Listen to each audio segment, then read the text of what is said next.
Yama, I'm Jack. Today in Newsbreak.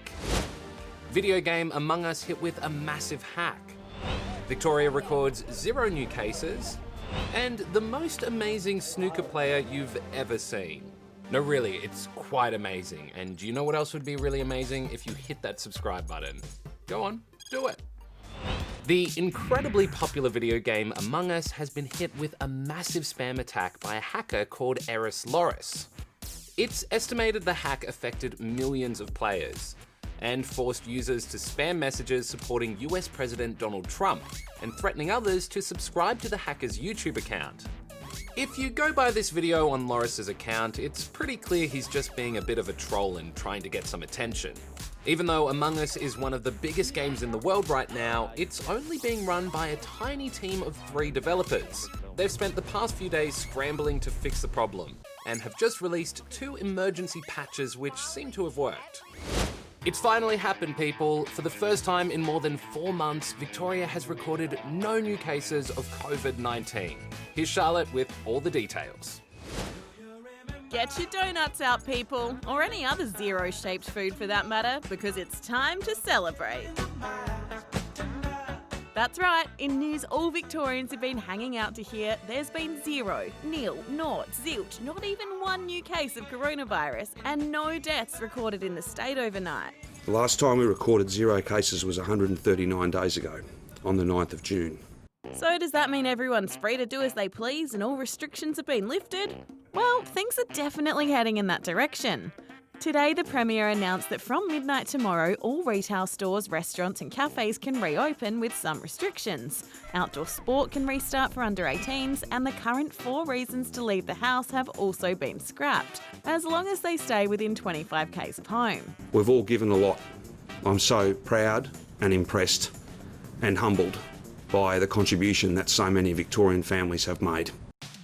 Melburnians have been making the most of the good news, with heaps of donut-filled celebrations flooding social media, along with calls for this monumental moment to become a public holiday. So move over National Donut Day on the 5th of June, there's a new donut day in town.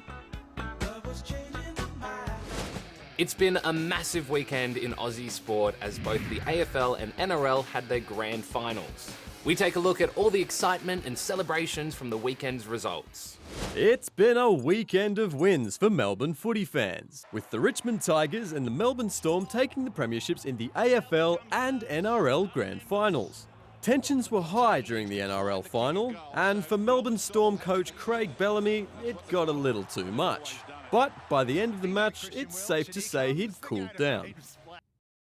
In the NRLW Grand Final, the Brisbane Broncos continued their absolute domination of the comp with their 3rd title in a row.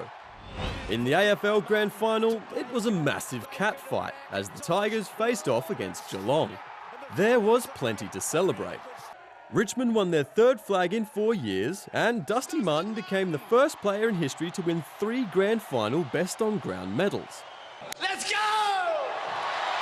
There was also a touching send-off for AFL legend Gary Ablett, who hung up his boots after the game. For Tigers fans that came from all over the country, it was well worth the trip. It was worth it from the day we got out from quarantine. It's been amazing up here. And for the team, well,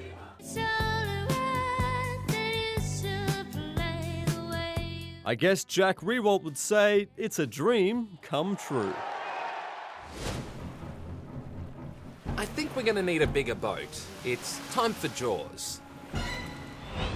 Some swimmers at Bondi Beach have had a close call with a couple of big jaws lurking underneath them.